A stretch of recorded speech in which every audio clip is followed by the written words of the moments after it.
Welcome to another edition of Ask the AD, a vaccinated edition. Brian Smoller, Gene Taylor with you.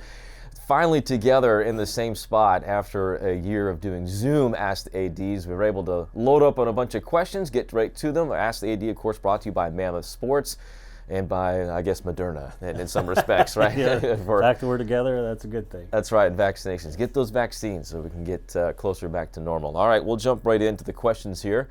We've got a lot loaded up and a lot to get to after a couple of months off from Ask the AD. The first one comes from Facebook, and it's about the master facility plan. I know people are excited, getting ready for football this fall. We've seen the construction continue on the Shamrock Zone and a bit of Bramlage Coliseum, but Chase Sutton asked not just about the master facility plan overall, but about the football stadium, the practice facility for football, and the volleyball arena. It's a great question, and we haven't talked about it in a while, like I said, and obviously the Shamrock Zone will be completed and ready to go for this fall, which will be a tremendous addition to Bill Snyder Family Stadium. You know, right now we're still in the planning stages and going through what's called design development for the volleyball venue, Olympic Training Center, and the indoor football facility.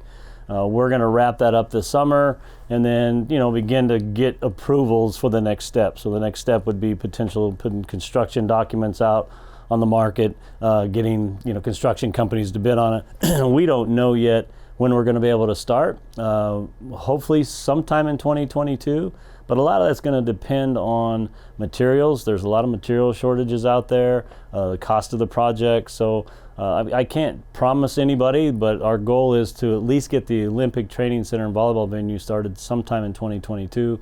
And if we can do both, great. If not, the football indoor may have to wait a little longer. Well, what so far we've seen from the Shamrock Zone has been pretty great. We've done a lot of video tours here at the end. There will be, I'm sure, a video tour at the end when it's all done and completed of the new Legends room, so to speak, and the way it looks. But the Shamrock Zone, I guess, your thoughts on what you've seen of it to this point. It's going to be beautiful, and we've had a chance to take a lot of our donors and fans and just our staff through it. And the progression I watched it from, obviously we've all watched it from the beginning, and now as you go into it with its finishes and furniture, and it's just really striking in terms of the ceiling height and just the look and feel of it. It's very warm, it's very inviting.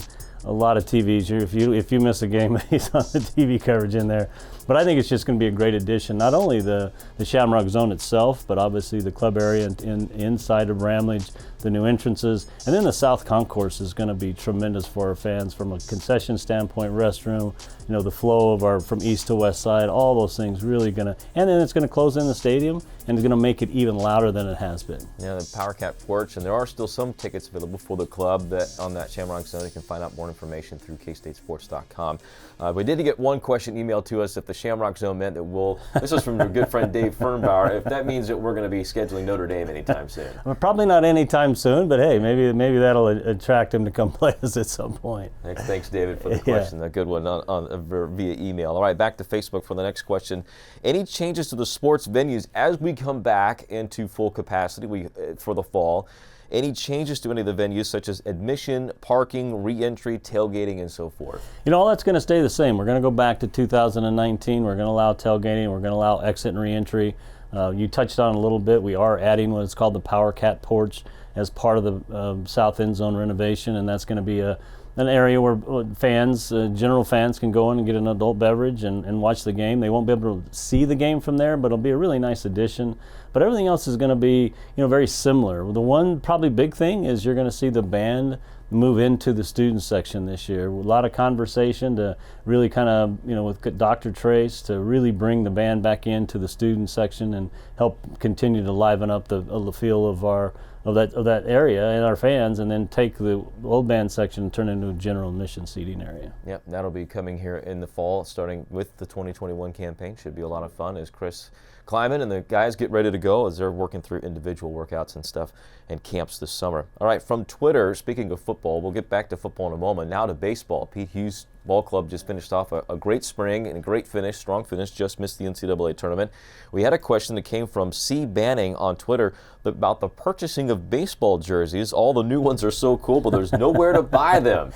Yeah, no, it's a great question. There's a couple of reasons for that. One, we obviously have a Nike agreement, and Nike retail is who we have to go through to if you want the true Nike jersey, and they're way behind on getting product out to the retail market. So as much as we'd like to get those, I think we could do some copy jerseys without the Nike logo. They wouldn't be quite as authentic. So we got a little time before we get to those. And then we still, right now we don't sell any jerseys with anybody's name or number on them, because as we get into the name, image, and likeness issue, I think our jerseys always just have 1 or 00 or the year, I think, basically the year we're in. So we try to stay away from that, but the baseball jerseys are a little bit more of a challenge from a retail perspective right now. And for the general fan that may have heard of the NIL stuff that's out there, that is obviously it takes up so much of your day and everyone else in collegiate athletics every day. What's the synopsis of where we're at with that?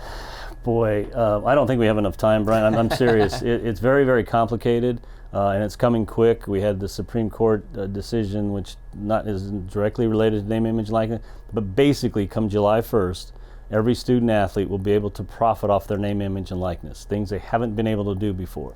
If they're a musician, they can now make money by putting stuff out. If they're an artist, they can do that. They've never been able to do that. The social media, if you have a lot of followers, you're going to be able to make money off of that. And you might be able to do a corporate sponsorship now.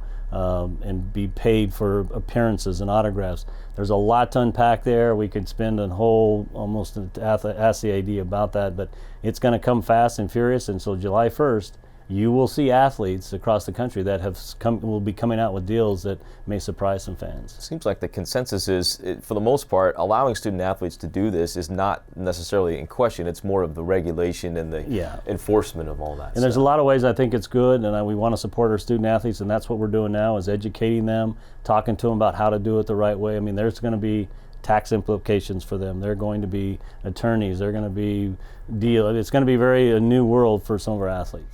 Well, let's get to the lighter side of uniforms, and we'll rely on Scott Wildcat to pull us back into the lighter side. And his question is, once again, asking about alternate football uniforms. And this may harken back to what you mentioned about Nike being behind a little bit.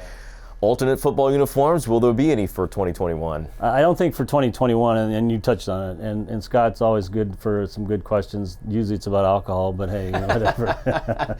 You took a break this time. Yeah, exactly. No, I think that's another challenge. It's just we did look at some opportunities, but with the COVID issue and all the things and the slow production, you're not going to see anything new for the 2021 season. What about beyond that? Do we Possibly, know? I think our equipment staff, and you have to be almost a year ahead. So if you're ordering for 2022, you almost need to be doing it now in order. And then, so I'm not sure where we are with that. All right, last question comes from Bryce Blattner through Twitter, and it's a longer question. As someone who is at K-State, it sounds like in the master's program, studying to become sports management, trying to get into the college athletic administration role. He asks, what's your best advice on how to become an AD at a Power 5 school? His dream school is K-State, clearly. The challenges today, I'm sure, as being a Power 5 AD are different than they were when you started, but what would be your best advice? Yeah, the world of college athletic has changed, but it's changed since the day I got into it in various ways, shape, or forms. But, I would just tell him, just work hard.